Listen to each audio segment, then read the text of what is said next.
Yes.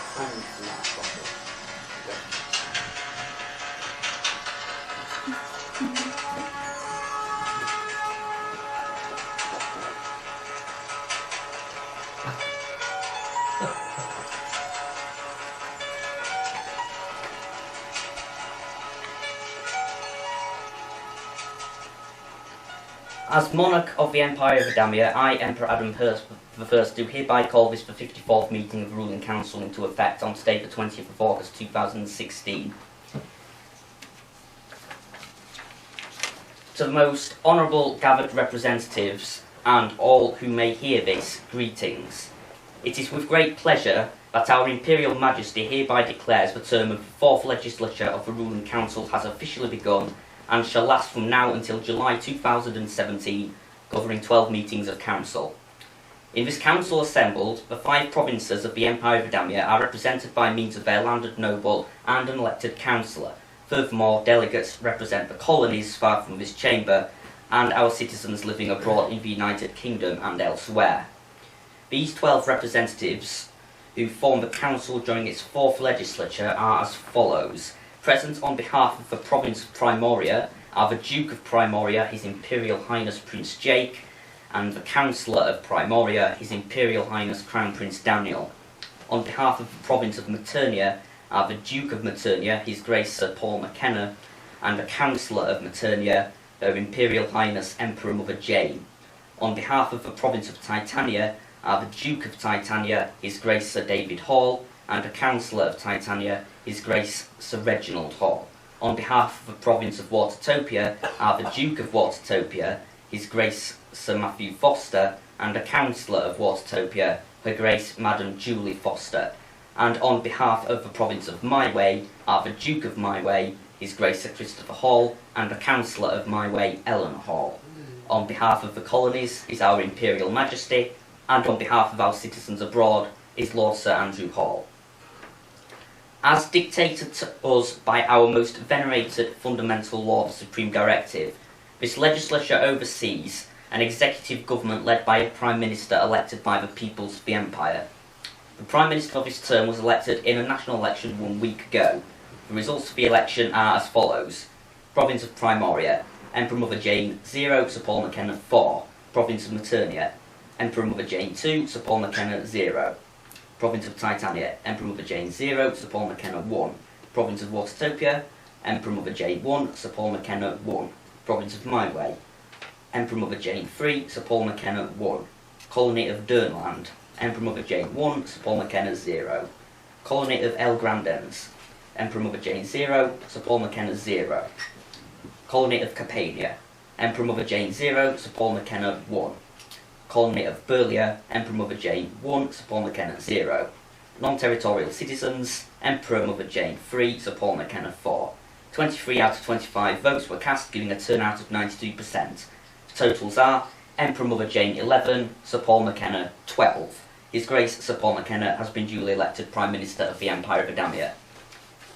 We have assisted the Prime Minister in the formation of a cabinet. Ministers of our Imperial Government are to be as follows.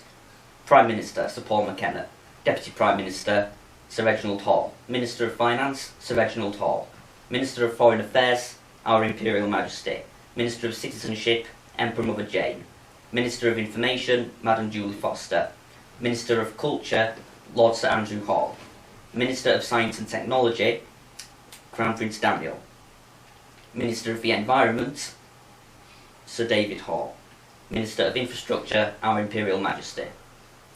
In the past year, ministers representing different political parties were able to work together productively in the cabinet, and we hope that this tradition continues for the coming year. I would like to use this moment to consider the state of the Empire at this time. The past year has been perhaps our most difficult yet. The loss of our Imperial Majesty's esteemed grandmother affected us all personally. From a political perspective, the recent loss of our 2 greatest colonies, Borealia and Adamic Columbia, in the space of 2 weeks, has been a big blow to Adamic prestige. The most important change in this coming year will no doubt be the fact that our Imperial Majesty will be studying at the University of Birmingham. We aim to return to the capital once per month in order to chair the ruling council and carry out our other administrative tasks. This will obviously slow down progress to a degree. However, we would encourage our government to be as autonomous from us as possible so that our day-to-day business continues to run smoothly. However, this change also presents us with opportunities to spread the Empire's influence on a new stage. We intend to establish a colony at the University of Birmingham, and Colonel Sir Will McCracken, the former governor of Borealia, has also stated his intent to establish a colony at the University of Loughborough. We move now to our business of the day. The agenda for the meeting is as follows: State Opening of Council, which has been completed, Decree 41, Decree 42 and Act 34. Are there any amendments the members would like to make to the agenda before we begin with those final 3 points? Seeing that there are none, I move now to Decree 41, Borealian Independence. On the 1st of August, a referendum was held in the colony of Borealia to determine whether or not it would become independent from the Empire of Adamia. The results were 8 votes for independence to 3 votes to stay. We therefore declared that the former colony of Borealia is to be an independent sovereign state and appointed Tom Martin as its emperor. We also simultaneously raised the former territories of El Grandens and Capania to the status of colony to compensate for the loss of Borealia. Are there any questions the members would like to raise regarding the contents of Decree 41, and would any members like to table a motion to have it overturned? Seeing that there are none, we will move on from Decree 41. I hereby motion to advance the agenda. All in favour? Motion passes. The next item on the agenda is Decree 42 regarding colonies. Besides making some changes to the previous decree in which we elevated El Grandens and Capania to the status of colony, as in the previous decree, we neglected to clarify that Sir Cavan Garfield and Lord Sir Ewan Carey are to be the governors of those colonies. We also, in this decree, ceded the colony of Adamic Columbia to the Holy Roman Empire, this being the entity ruled by King Quentin of Withen. This was due to the fact that the only resident of Adamic Columbia had expressed his wish to defect from the Empire of Adamia and to join that nation instead. We also raised the territory of Durnland to the status of colony, and we also claimed a new colony, which is the residence of Madam Becky Spencer-Smith, located in Gloucestershire, UK, as the Principality of Burleigh, of which she shall hold the title Princess Rebecca of Burleigh. Those are the contents of Decree 42. Does the Council have any questions regarding the contents of the decree? Any comments, or indeed would anyone like to table a motion to have it overturned? Seeing that there are none, I hereby motion to advance the agenda. All in favour? All opposed? Yes, the motion passes. Move now to Act 34, National Anthem Referendum Act 2016. This Act was forwarded to us by the Colonial Council. Specifically, it was written by Lord Sir Ewan Carey, who represents the colony of Capania on the ruling council. It is endorsed by the Adamic National Party, of which both Lord Sir Ewan Carey and Sir Cavan Garfield are members. The Act proposes to change the national anthem of Adamia by means of a referendum to a track by Sir Cavan Garfield's musical persona, Suck. That's S-U-C-C. The genre of music in question is known as vaporwave, which is a very modern electronic music genre. I am presenting this to the Council because the Colonial Council voted in favour of it by 2 votes to 1,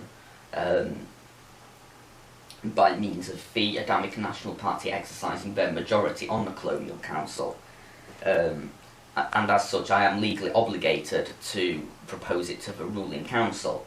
However, I should state on a personal level that I do not believe that any track of the vaporwave genre would make a suitable national anthem for the Empire of Adamia. And I also believe that the vast majority of the citizens of Adamia would agree with me in that regard. Therefore, any referendum to determine changing the national anthem would be almost certain to fail, with a substantial majority favouring the current national anthem, Chariots of Fire.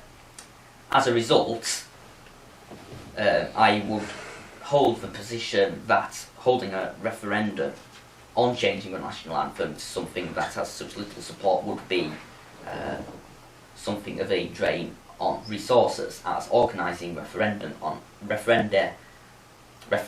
and elections on a national level takes a lot of time and resources. Therefore, I do not believe that organising a referendum would be worth our time. As a result, I do not endorse this bill, and I would encourage members of the council to vote against it.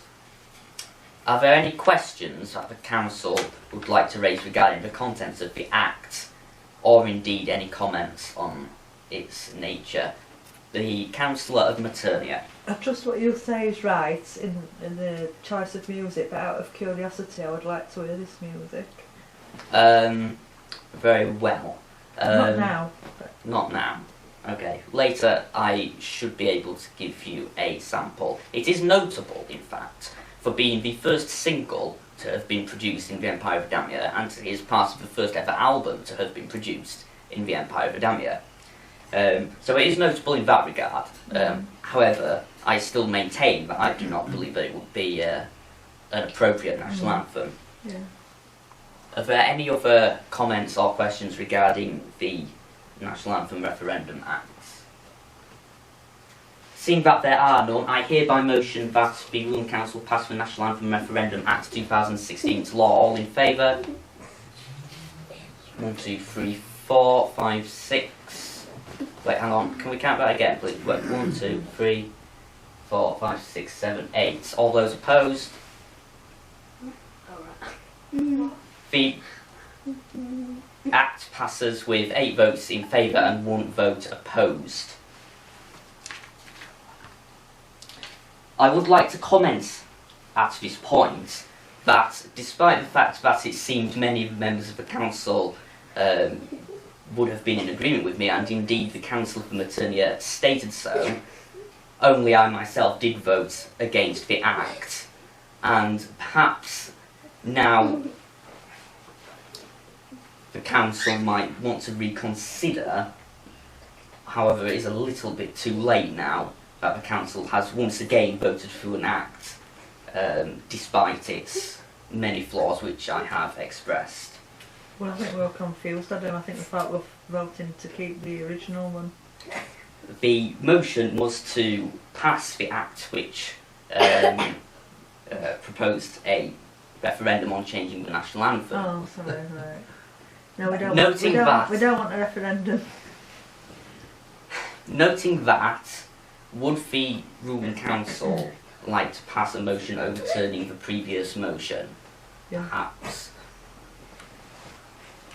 Or perhaps, I hereby declare the result of the previous vote null and void. I hereby motion that the National Anthem Referendum Act 2016 is passed into law. All in favour?